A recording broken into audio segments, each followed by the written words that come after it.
Hello, and thank you for joining us for this interview for Hoylake 2021, which this year is in aid of Mind.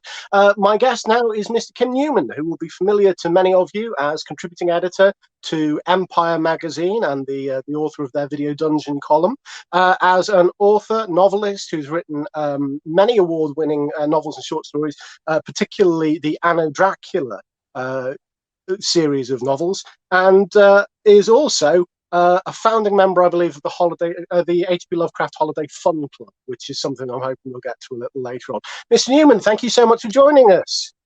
Hi. Hi. How are you keeping during lockdown?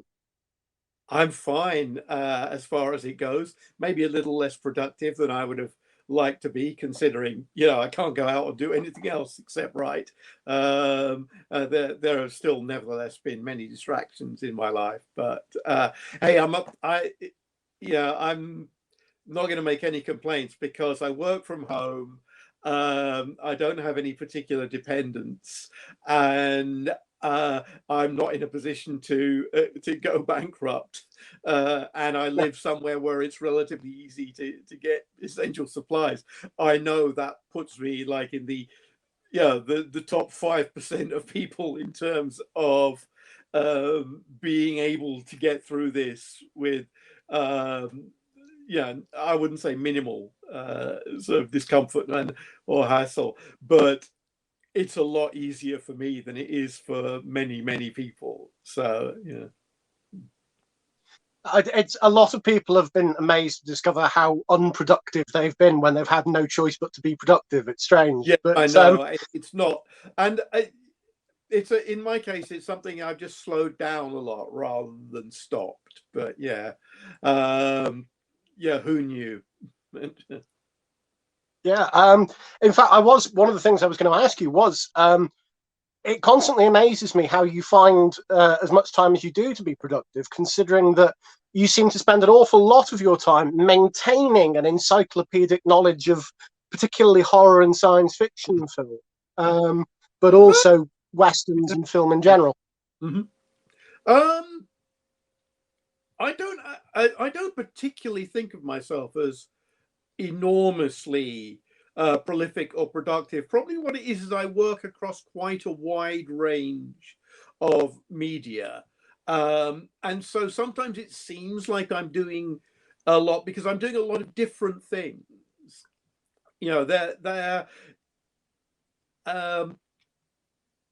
There are people who just like write one book a year and work as hard as I do and do as much as I do, but in the end there's only one thing for it, whereas in my case there's always a bunch of things coming out and in different formats, different media.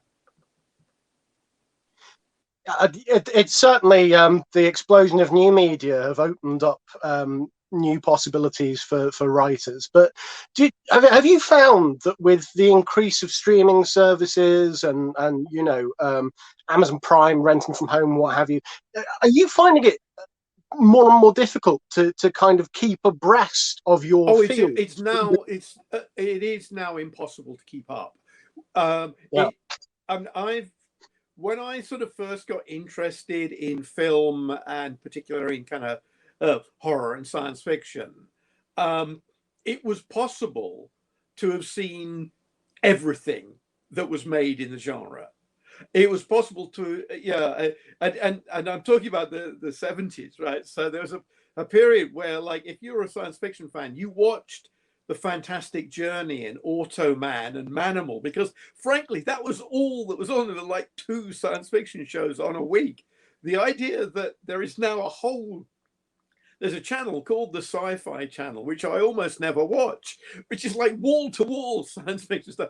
There are so many genre TV shows out there that I can't keep up with all of them.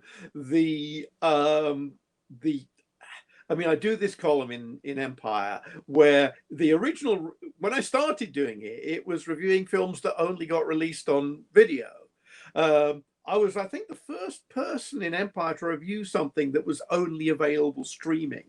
And then the proliferation of streaming platforms and other modes of distribution mean that they could give me like half the magazine a month and I still wouldn't be able to cover everything. And there's obviously a limit on the time one can spend watching stuff. So no, I have huge piles of things in my to be watched pile, and yeah, a whole like external hard drive full of links and downloads that I haven't yet got to. And I suspect that almost everybody who's trying to cover this material is sort of, wading through a tide now. The idea of being a completist, which was very much a thing, in like the 70s and 80s, I think that went out of the window, probably about 1980. I mean, I remember there was a point in, and 1980 is a good point, that probably you could fit all the books about science fiction, fantasy, and horror films on one shelf. Yeah, you could, and basically we all had the same books. They were all there on one shelf. Now, again, that's impossible to keep up as well, the associational material. And that's just physical books. That's not even counting all the vast resources that are out there on the internet in the terms of websites, but also of like podcasts and YouTube videos, all those kind of things. I freely admit that I am not up to speed on all of that stuff. I don't think anybody fully can be. No. In fact, thinking of completism, you wrote a short story that almost predicted this situation called Completist Heaven, about somebody who stumbles across a television channel showing previously unseen, theoretically unmade cuts of various films. Somebody stumbling across that television channel these days would just save the link and put it on his hard drive, like you say. And then not watch it, which is what I've tended to do. I have so many things that I want to watch that at some points in my life would have been considered like fantastically rare, inaccessible, lost work. Now it's there, and it is just a question of finding the time to watch it. Yeah, now it's on YouTube. Yeah, that's right. There are things on YouTube now that used to be considered like lost films.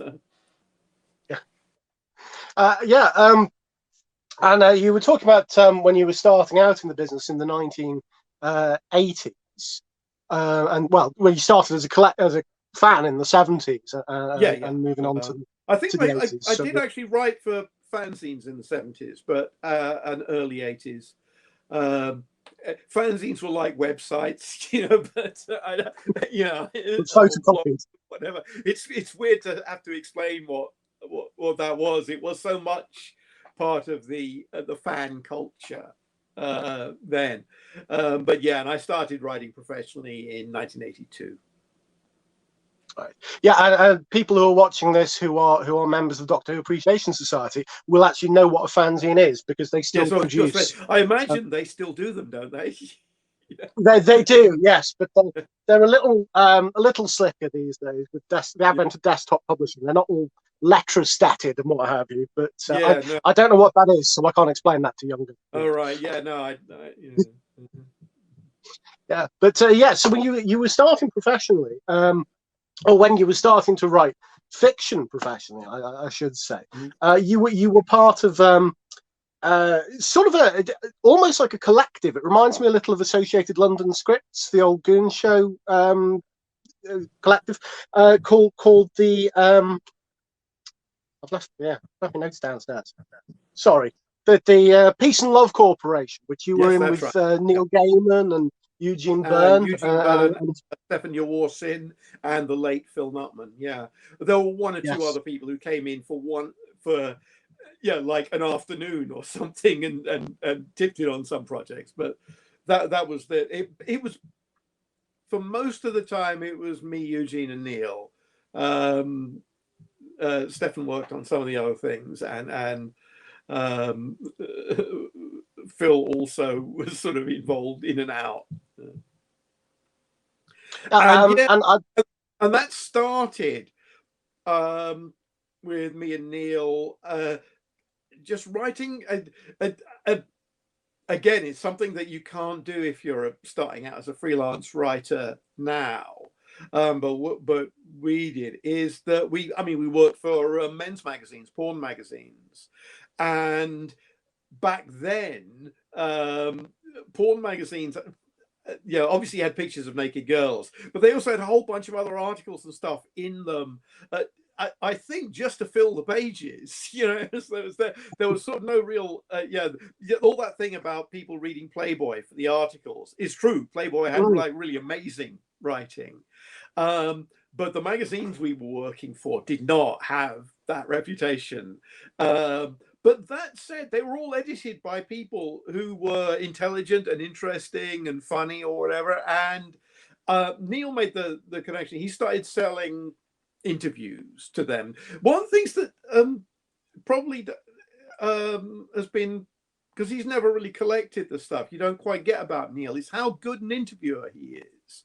And he did a range of interviews, with writers and comics people and comedians and people he was interested in, that were published in Nave and are probably completely forgotten or inaccessible now to all collectors. But he started saying that, but then all these magazines ran kind of humorous stuff.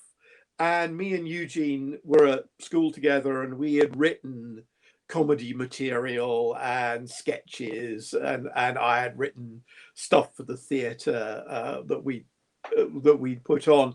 And so we three got together and started writing funny articles for porn magazines. So we did a bunch of those. There was an actual British sort of humor magazine of the time called The Truth, which we worked for its run. It didn't last very long. The humor magazines probably outside of things that are essentially comics, like the original Mad magazine or Viz, have never really caught on. I remember we sort of looked at that time. There was Punch and Private Eye, neither of whom would do the kind of funny stuff that we liked. And various people tried to launch magazines doing the kind of funny stuff we liked and didn't get anywhere with it.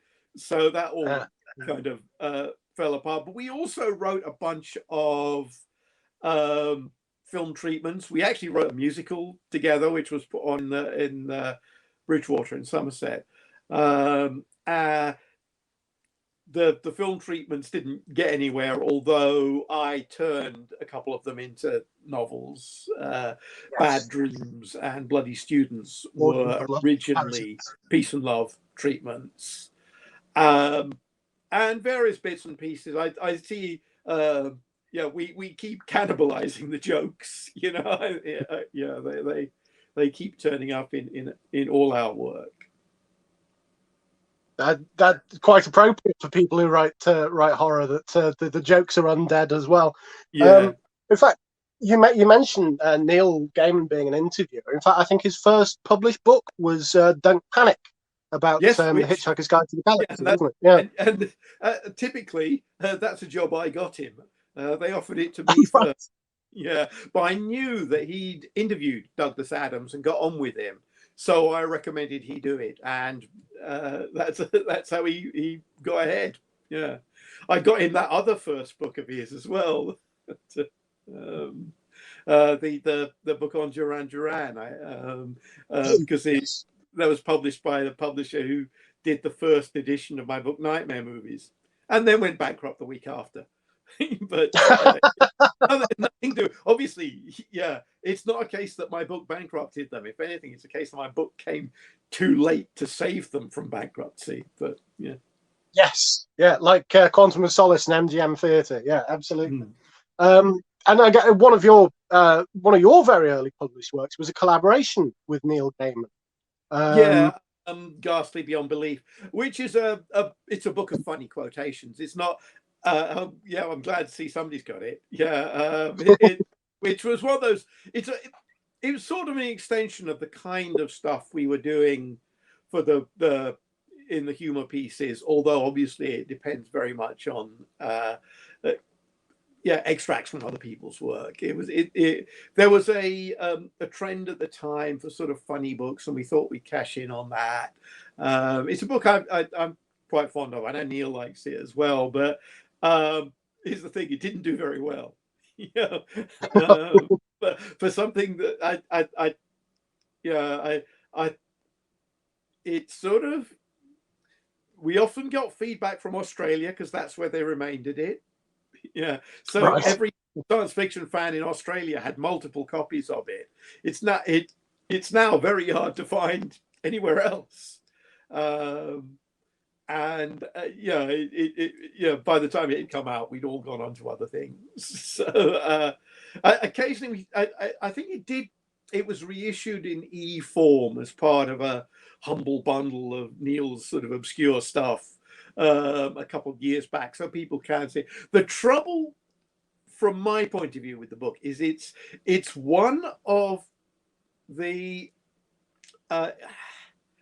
it's almost the last possible, from my point of view, the film stuff in it. It's the last book about film or film done before VHS.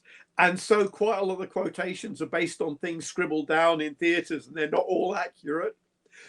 One of the things about the instant access to all kinds of material means that books on film are now have far fewer mistakes than even much more serious books than Ghastly Beyond Belief have to trip up over the writer's memories, because you couldn't just take the disc off the shelf or stream it again and note to get all the quotes correct and get the plot points correct and all that kind of stuff. You were depending on memory. You know. I think maybe Yes, of course.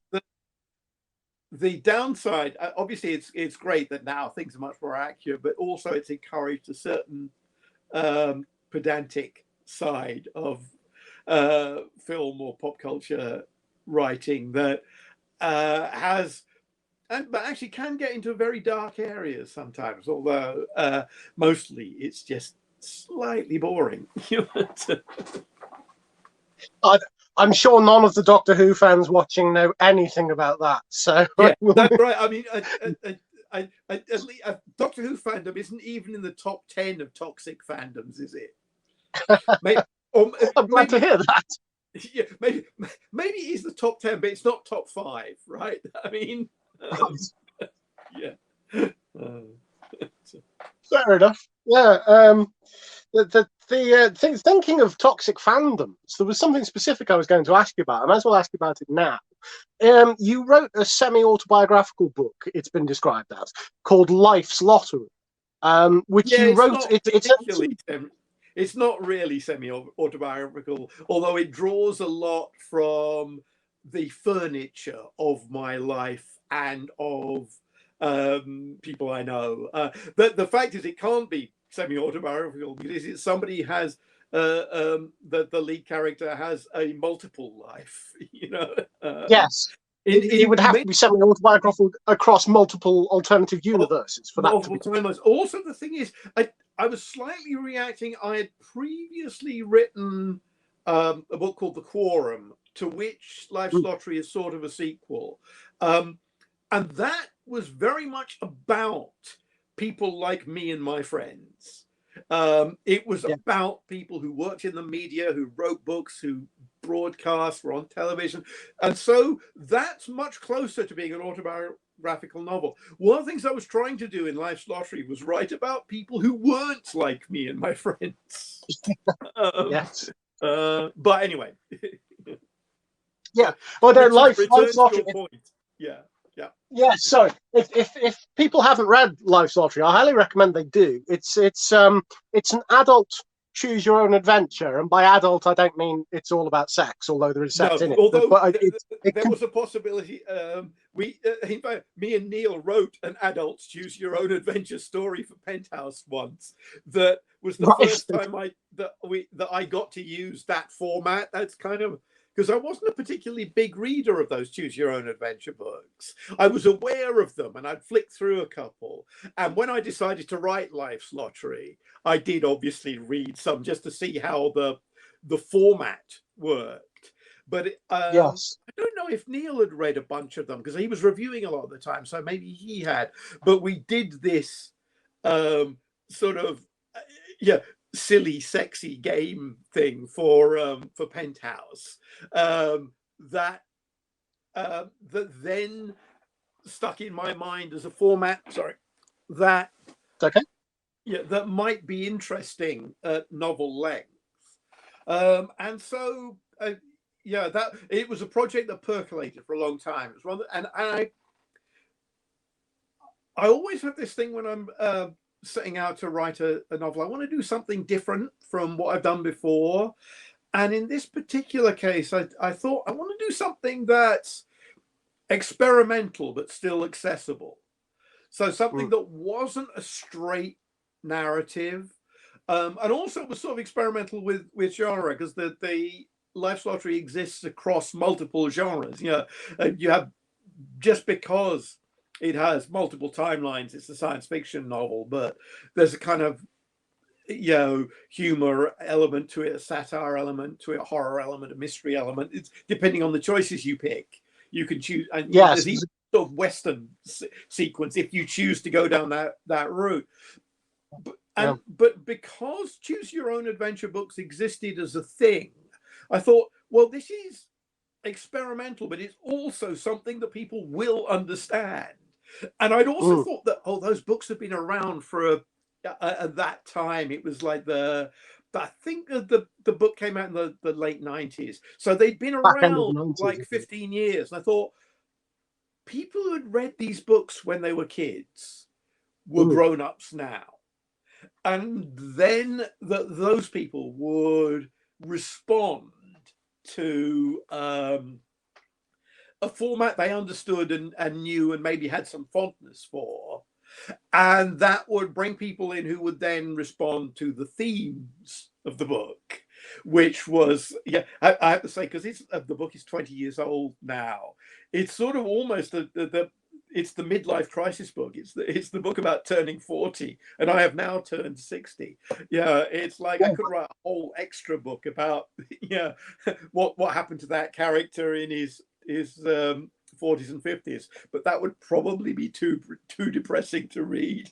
There were points in that book where it got so grim. It's like it probably contains the most miserable scenes I've ever written, but also some of the funniest. Absolutely. It's as you say, I'd read Choose Your Own Adventure books as a kid, and I was a student when Life's Lottery came out. And I mean, I knew your work already, but I thought it was a fantastic idea, and it seems to be an idea whose time has come, because now there's a big resurgence in fighting, probably fueled partly by the nostalgia market. But Neil Patrick Harris wrote his autobiography as a Choose Your Own Adventure. All right, yeah. I several other people, when I did it, I thought there was a certain amount of tension. While I was working on the book, I thought somebody else is going to do this.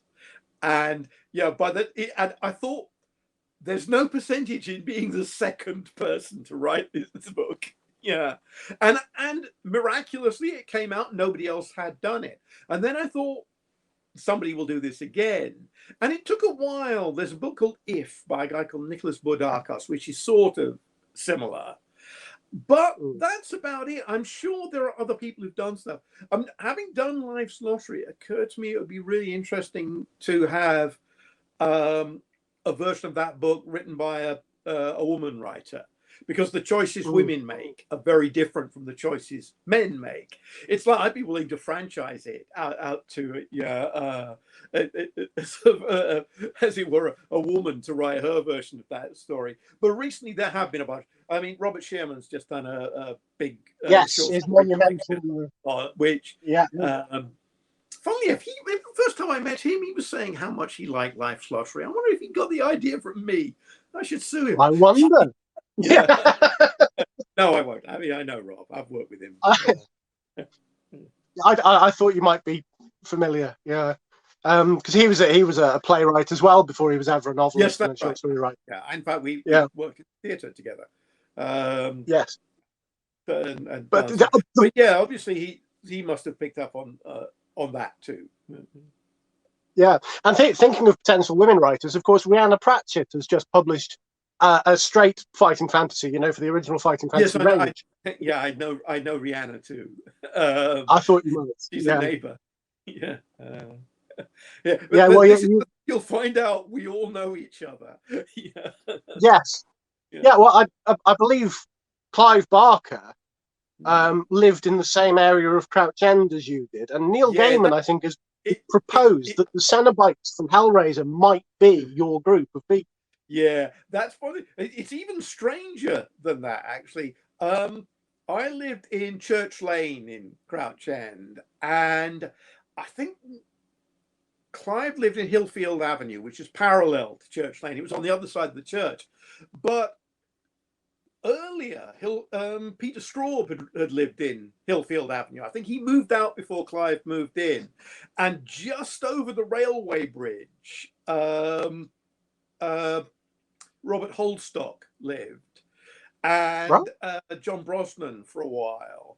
And so there's this area of North London that's only 50 yards across, where Ghost Story, The Books of Blood, Mythago Wood, The Fungus, and Anno Dracula were all written.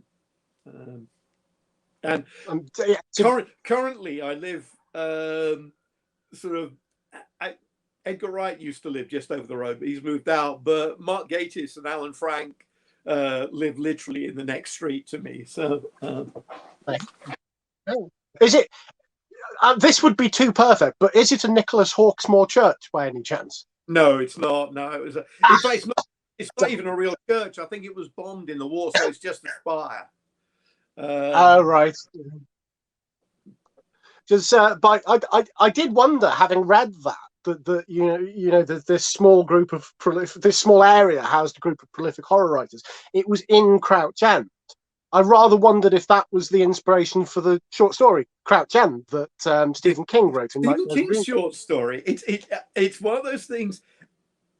If you're an American, Crouch End sounds really strange and creepy. And the story apparently is based on he was trying to go to Peter Straub and his wife had asked King to go to dinner there, and he couldn't find it because the thing about Crouch End is it's not on the tube. And the fact is, all Stephen King had to do is go to Hornsey Overground Station, and he'd be literally 2 minutes away. But he didn't know that because he's American. And you look at the underground map and you don't get it. And he probably didn't have an A to Z. It's very easy to get to where he was trying to get. But because, and to be fair, Peter Straub, who'd lived in London, could have told him. Yes. Yeah. That certainly explains a lot about the short story, because in it, Crouch End is this sort of liminal place that phases in and out of existence, isn't it? Yeah. Yes. But anyway, the reason I brought up Life's Lottery a long time ago is because it's all right. We've done loads of stuff I was hoping to cover anyway. You mentioned toxic fandoms, and there is a specific scene in Life's Lottery where I won't ruin it for people who want to read it, but essentially you have a choice. You're staying in one evening to watch a video, and you have a choice of watching an old Star Trek or an old Doctor Who. Yeah. And if you choose the old Star Trek, you have an exceedingly boring night in. And if you choose the old Doctor Who, it spins off into a fantasy universe of incredible adventure. And I was thinking, how accurately also incredible terror. Oh, absolutely. Yes. Yeah. It's quite a post-apocalyptic scenario. But I was going to ask, how accurately does that represent your opinion of the two shows or the two fandoms? At that time, I mean, and actually even so, I I've not really had that much to do with the fandoms of either show in an organized sense. Because I'm British and because I'm older, Doctor Who means more to me. I admire, certainly, I mean, I watched the original series of Star Trek and very, very spottily subsequently, because it falls into that there is so much of this shit out there, I can't keep up with it mode. Yeah. Whereas I think I am probably, I think I've actually seen all of Doctor Who, with the exception of Marco Polo. Because I started watching in season 2. So all the other lost stuff I saw. When it was broadcast. Yeah. But not that first, from the first series, the one missing adventure from that. In fact, that was you obviously were known to have quite a knowledge of Doctor Who, because you were approached by the BFI to write the yes, that's right. The BFI critical. BFI, I honestly, I remember when they came to me to talk about it. I don't know if they because I'd written a book on cat people for their series on film classics, and I can't remember if they came to me and asked me specifically to do Doctor Who, or gave me a list of things and said, pick one, and I picked Doctor Who. Either one is credible. I know at the same time Ann Bilson did Buffy. And there were a couple of other, I can't remember what else was on because they were launching the TV classics line. I do remember that it was at a time when I agreed to do the book, the show hadn't been revived. By the time I wrote the book, I'd seen, or the Christopher Eccleston season had been broadcast. And so we covered that.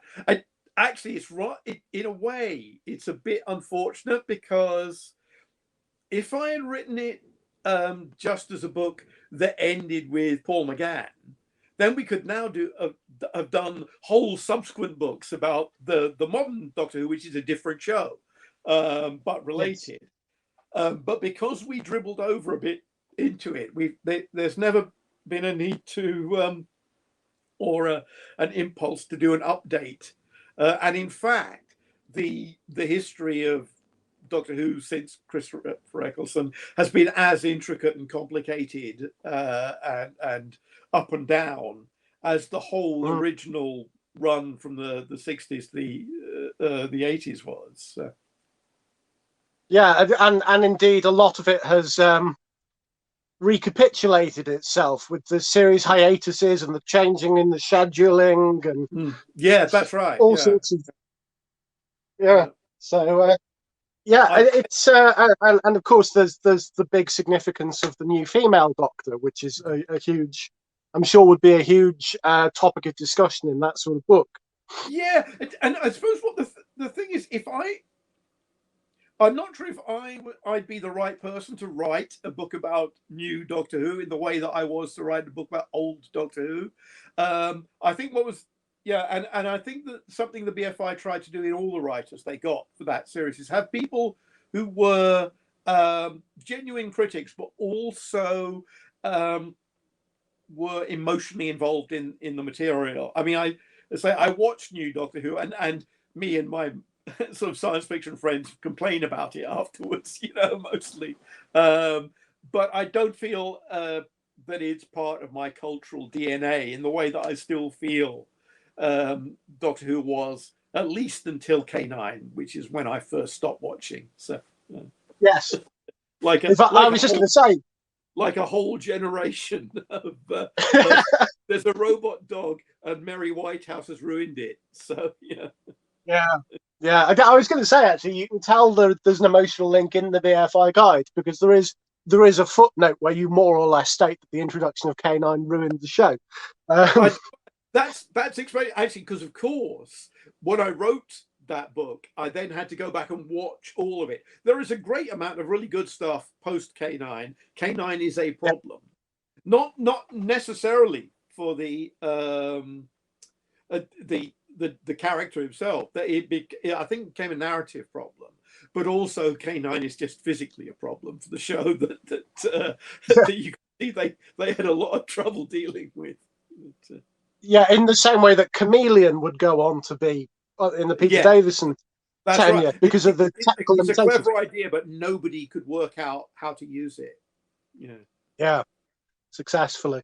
Yeah, that's right. I would imagine, knowing your sensibilities, if I were to ask you to pick the best era of Doctor Who, you would do what many of us would do and go for Phil Hinchcliffe and Bob Holmes. Nope. No, I'd go for Verity Lambert. Yeah, right. And that said, I like Hinchcliffe and Holmes a lot, and I like whole runs of other. I mean, I like the in different ways. I think each until sort of middle of Tom Baker, I think there are some good things to be said. But I think I've heard it said that the show could have been cancelled after the Keys of Marinus, and it would have done absolutely everything it set out to do. And I still feel that the show is basically reprising that stuff. I have an enormous admiration for the way that 2 episodes of the War Game, do a soft reboot on the whole show that enables it to survive for another 50 years.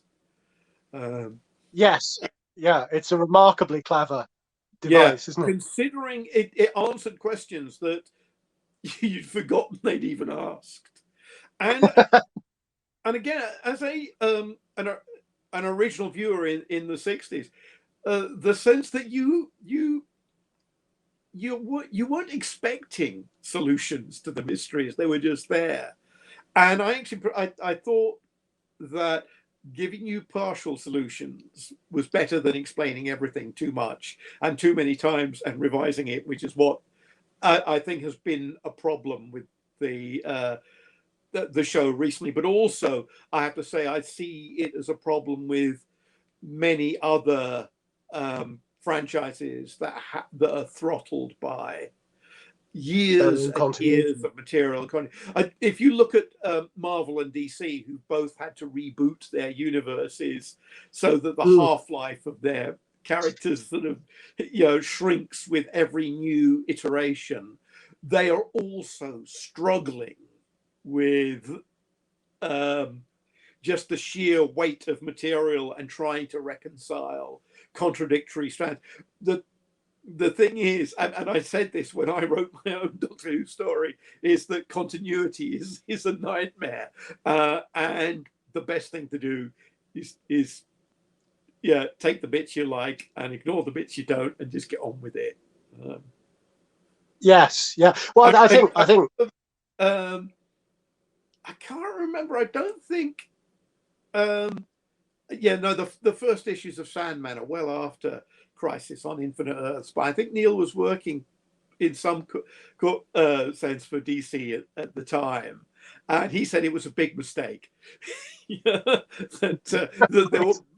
this was creating more problems than it would solve. Yes. Well, I mean, the Sandman begins with a rebooted Sandman, I think, doesn't it? It's not the same.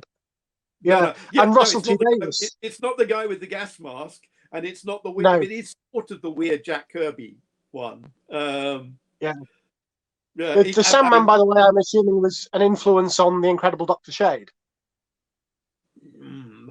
Only in a sense that it's the original Dr. Shade. Yeah, only in the sense that sorry. Neil put me in Sandman, and so I put him in Dr. Shade. No, Dr. Shade's.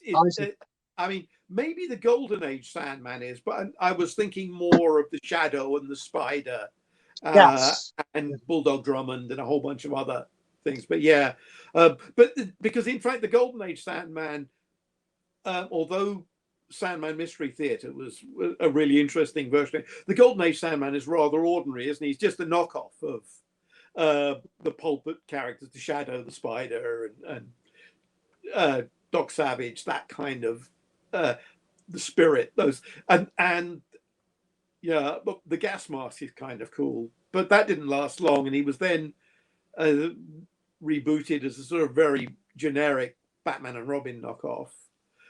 Yeah, And actually, yeah, I think Neil will be the first to point out there were several other Sandmen. There was Michael Rennie on the Adam West Batman show, and there was the guy in Spider-Man who turned into sand. Yeah, so it wasn't exactly. And Neil Sandman is a hell of a lot closer to Steve Ditko's Nightmare than any of the other characters who were called Sandman. And I was just thinking, actually, the original Dr. Shade kind of crosses over some territory with Alan Moore's Watchmen, particularly characters like Comedian and Rorschach, who are that's true. Nominally good guys, but very problematic. Yeah, that was, I think that was a lot in the air in the 80s. I mean, it's not just Alan Moore. Obviously, it's the era of the Dark Knight as well, and other people were doing it. Martial law, those kind of things. And I particularly, in that story, which I've returned to in various senses, I wasn't so much interested in the American comics, although I'm interested in I wanted to write specifically about a British tradition. And Bulldog Drummond. Yeah, that's right. Later, Alan did Albion, which used, the Spider was one of the characters I was thinking of, who features in that, who is a British, I think he was basically a British rip-off of Diabolic or Fantomas, a sort of a master crook who was still the lead character. But I was looking at, I say, a Bulldog Drum. There's a really great book by Colin Watson called Snobbery with Violence, about Clubland heroes, which is another title I've used, and John Buchan and Sax Roma, all of the writers of that kind of pulp. And at that time, I was a bit concerned that we, as a genre culture, were getting almost too hung up on America. And so I wanted to write something about Britain. Also, I wanted to write about fascism. And I wanted to write about the fact that we have fascism in Britain too. I can't help thinking that, I've spent most of my life writing about fascism in one form or another. And it doesn't seem to have done a blind bit of good in alerting it. It's like the business of writing satirical dystopias is rather wearing thin at the moment, but well, it's like when Peter Cook opened the Establishment Satire Club, isn't it? It's like he says, I'm hoping it will do as much as the cabarets of the Weimar Republic did to stop the rise of Nazi Germany. Yeah, true. Yeah.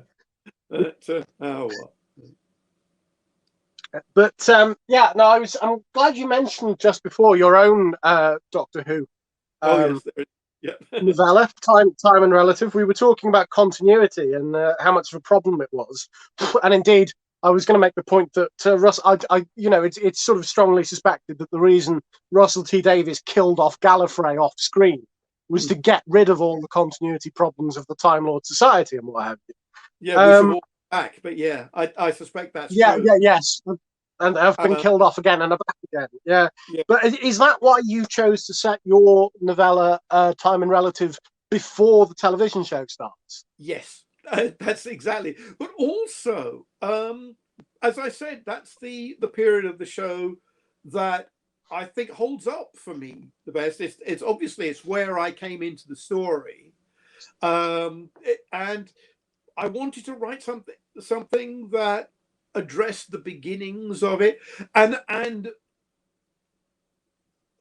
there's a kind of laziness in that I really didn't want to engage with areas which had been over explored. There was so much associational material even then, that I couldn't hope to keep up with it.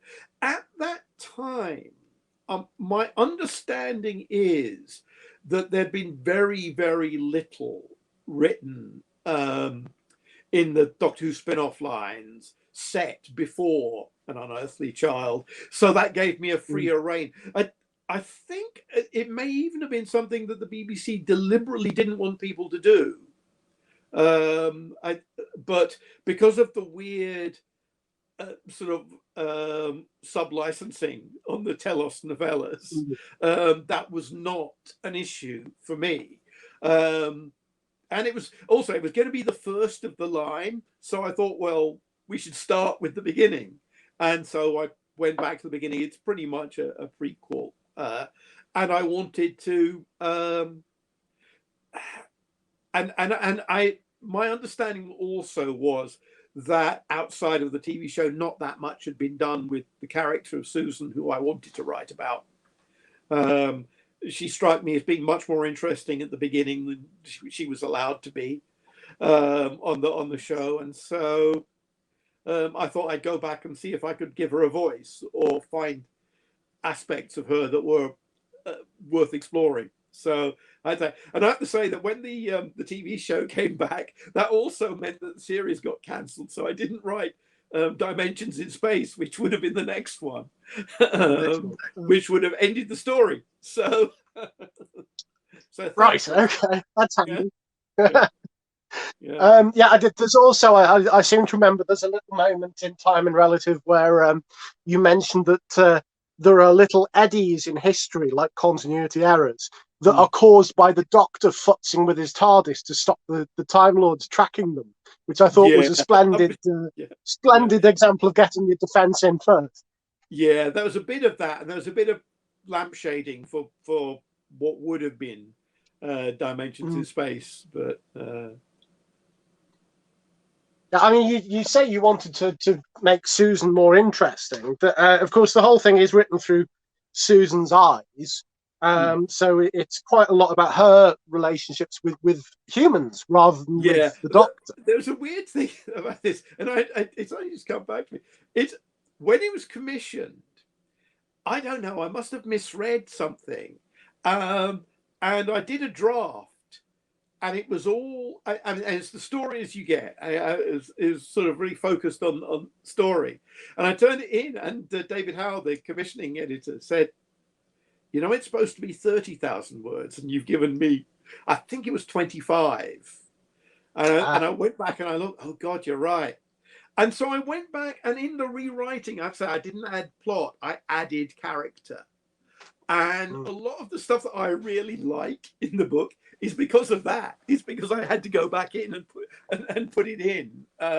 Because at that time, you don't want to write padding. And I didn't want to write the equivalent of a middle episode where people run around corridors. Yeah. So what I did end up expanding on, which was always there, was the nuances of the relationships of the kids, but also the observations of Britain in the 1960s and people. Yes, there's a significant character who's still very much shaped by his experience in World War II, for example. I would say one of the children's fathers.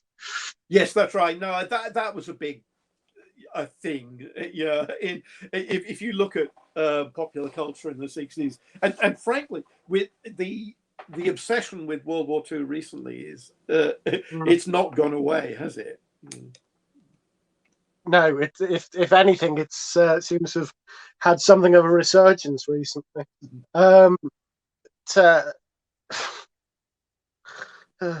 Anyway, sorry, it just depressed me for a moment. Yeah,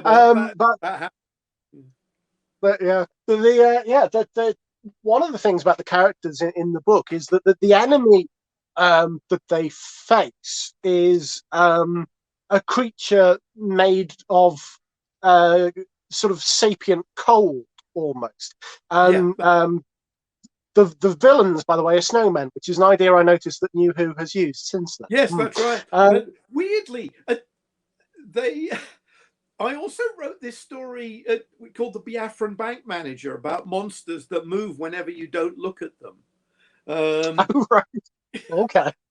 Yeah. And yeah, so there is a so it's, I that yeah, maybe it's all in the zeitgeist. Yeah, Maybe, but maybe yeah, yeah. but I no, Heisenberg, isn't I did it? notice that the snowmen turned up. I have to say I kind of stole them from an old TV 21 Fireball XL5 strip, so I don't feel any particular proprietary nature for that. But yeah, You, and I you, wrote no, another you're not story claiming about. to have invented the snowman. Yeah, fair enough. Yeah, I wrote another story about the cold later to sort of co-opt it into my own fictional universe. So. The cold is the villain of the piece, but one of the coldest characters in your book is, of course, the Doctor, who, Yeah. as we see him in this early days on Earth stage, is still, you portray him as still very much an alien Yeah, that has because not yet had time to be influenced by humanity. yeah, I think that that's kind of how William Hartnell plays him in the very first episode, and so Yes. I'm thinking, but he's on an arc towards becoming warmer. And so I just by setting something before the first episode, I thought he has to be, you know, chillier and scarier than he actually Yes. is in that. And it's not that, and there are two versions of that first episode as well, isn't there? So it's like, and there's already a moderation in the performance there, and it's obviously something that would have been unsustainable for, I think, even the length of a single season of a TV show, the possibility that the Doctor was actually the villain of the series. Yes. That said, Although there's, I mean, who knows? Maybe the next season that's it. Jodie Whittaker will just come out and say, "By the way, I've been evil all along, and no one's ever noticed." You know, and we'll all have to go back and revise everything. Yeah. well, of course, the thing is, now that she's got infinite lives and a time machine, the only way that works is if the Doctor has been everybody ever. Yeah. So she has been the villain as well as the hero throughout. Yeah, I mean, there is still, I mean, in William Hartnell, there is still quite a controversial moment in, is it Tribes, where the party is fleeing from the enemy and is being slowed down by an injured party member, and the Doctor kind of picks up a rock and weighs up the idea of just pragmatically solving the problem. So I think, yeah, you're right, that those kind of, that extreme distance from humanity is inherent in the early Doctor. And it's something that they strove to bring back on Tennant. Yeah, and one of the things that I think Russell Davies brought back brilliantly was realizing that the Doctor wasn't the viewpoint character of the series. The viewpoint character of Doctor Who originally is Ian. Yes. And Ian and Barbara are essentially our way into the show. And then Davis, by calling his first episode Rose, signaled exactly where he was going with that. And I think that's a smart way. But it's interesting that inevitably that changes because the Doctor stays and everybody else leaves. So he therefore becomes the protagonist of the show, which originally he isn't. I think there's an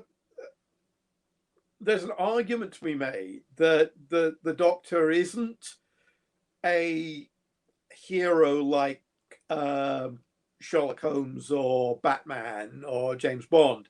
He's a hero's mentor like Professor X or Merlin. His job is to be there to encourage somebody else to solve their problems. And I think probably some of the weaker aspects of the show comes when the Doctor solves people's problems for them. Yeah, instead of just pointing in the direction. Yeah. Yeah, of course, the Sherlock Holmes Watson comparison is an obvious one, because, as you say, it's the same relationship for the reader in that Watson is the reader's way in, being merely a very clever and capable person, rather than a Watson is nightmare actually superhero. is a brilliantly sustained characterization.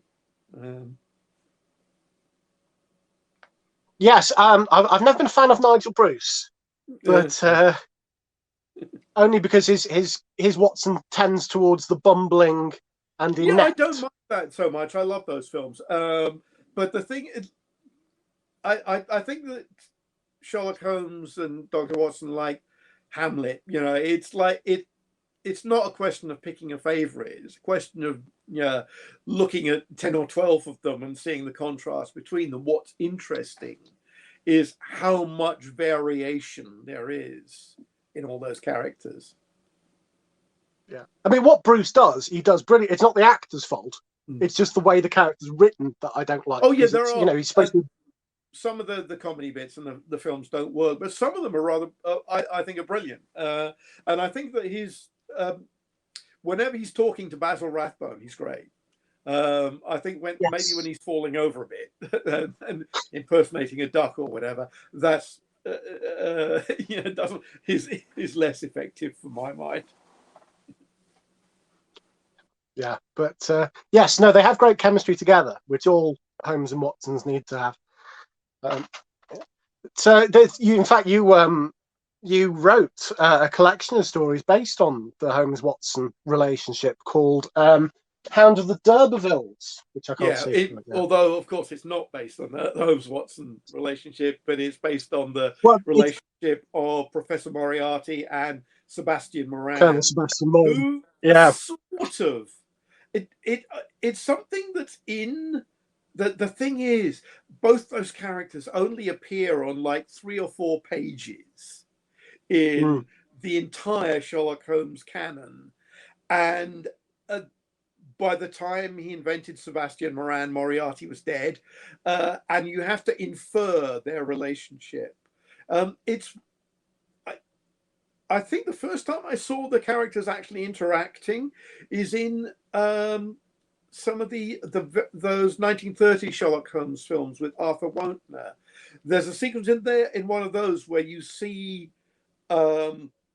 Moriarty and Moran working together, and that's where I got the notion. Yes, Sebastian Moran is Dr. Watson compared with Moriarty's Sherlock Holmes, and that led me to think.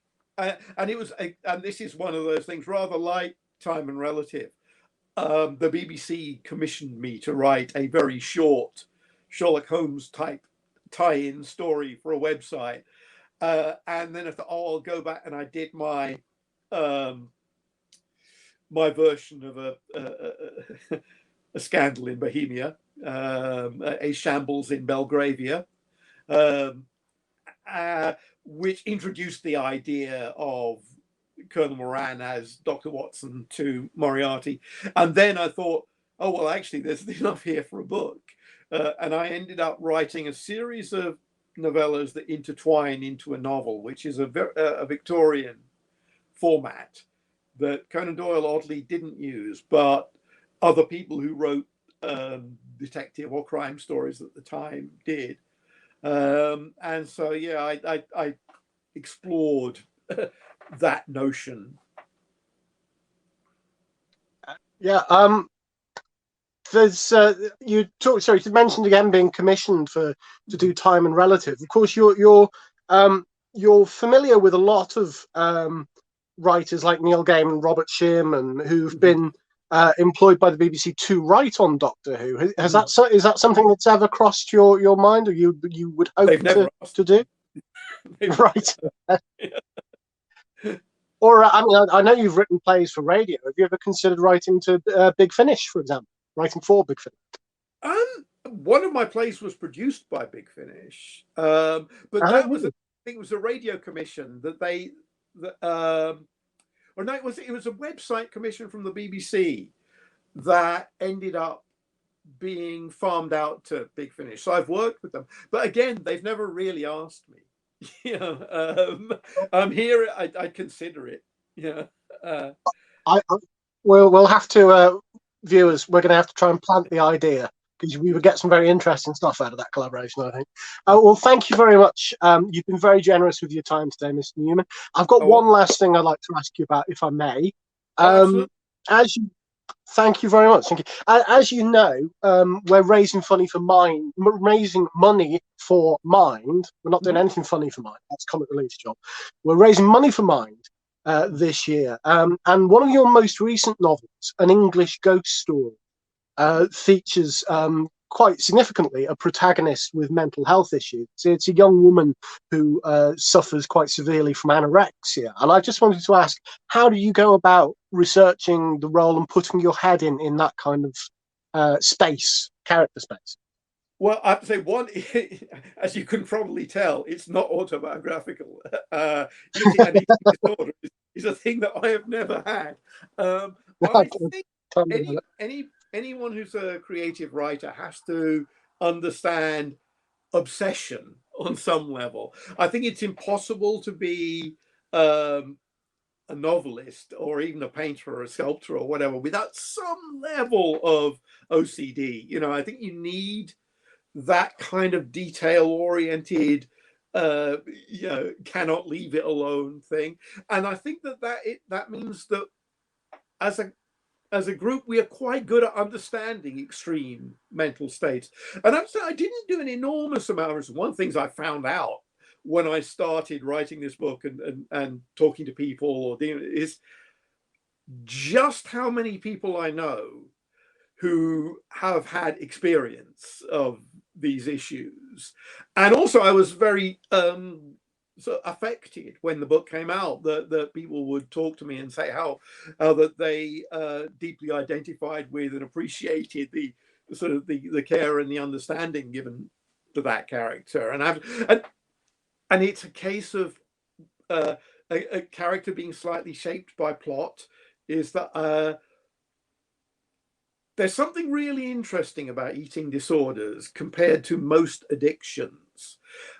And I think it is an addiction. I think most addictions depend on, are about dependency or about a weakness. Um, you know, you can't get by unless you're drunk or high or, you know, overdosing on whatever.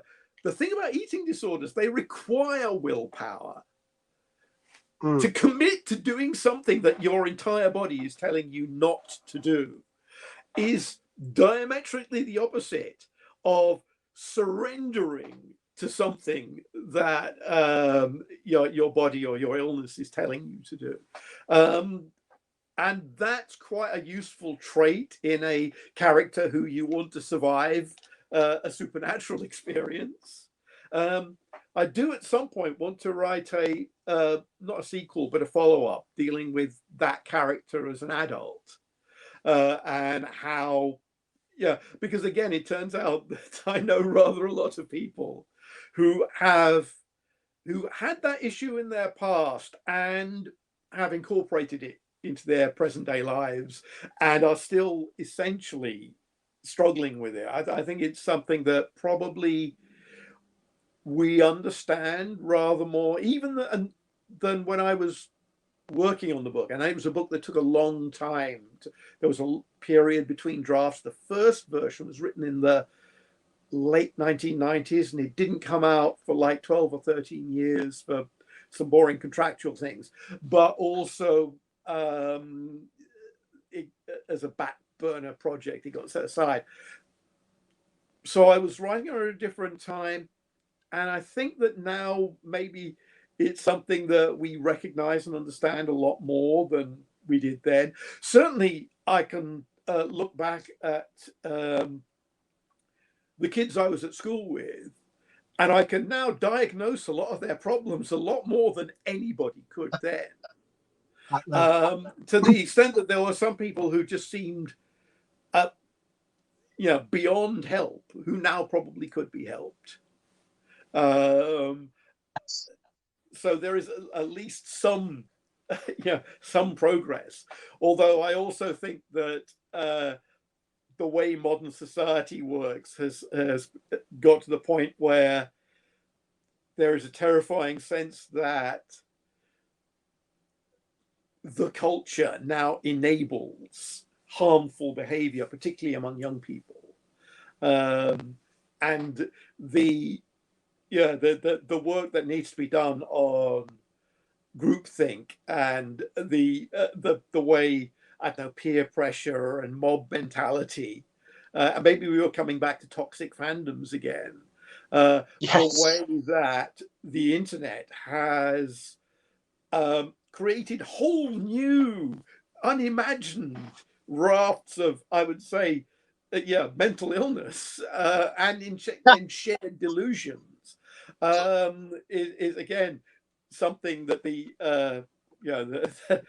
idealistic prophets of cyberpunk didn't seem to understand or foresee. No. So there are certainly kind of reflexive attitudes that the internet certainly seems to encourage. I remember the other day I read a story on the internet about a young woman who had produced a new pack of playing cards, and instead of the face cards, the top 3 of each suit were gold, silver, and bronze. The reason being the Queen shouldn't necessarily be subservient to the King. And this caused an awful furore, and lots of people kept, oh, it's the SJWs, it's PC gone mad. And my first thought was, I guarantee when you woke up this morning, you didn't give a shit about playing cards. Yeah. And you know, and hey, in chess, the Queen's the king. Yes, absolutely. People and useless. The Queen. The power. She's the power behind the threat. Yeah, no one ever seems to configure that. But that kind of thing, and it is like that terrible thing, particularly on social media, where you see a feel-good posting, you think, I'm just not going to click on the replies, because it'll only take 2 or 3 before it comes to something that basically, if it was said to you, would make you want to go to bed for a week.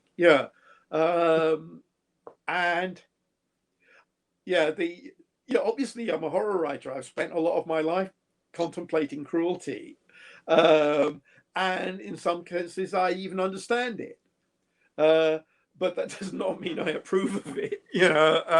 And I think that it is something that we as a culture are going to have to do something about.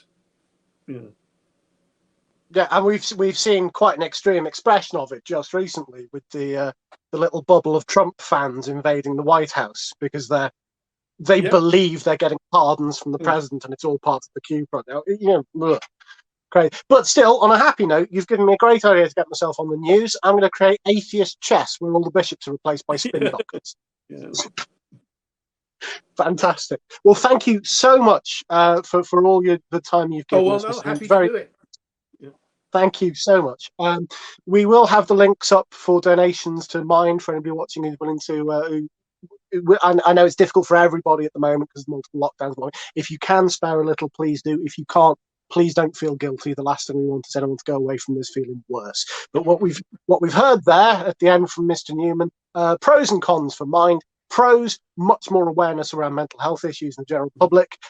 Negatives, because they're being spread by the internet. That's fantastic. Thank you so much, Mr. Newman. That was a pleasure. Thank you. Thank you.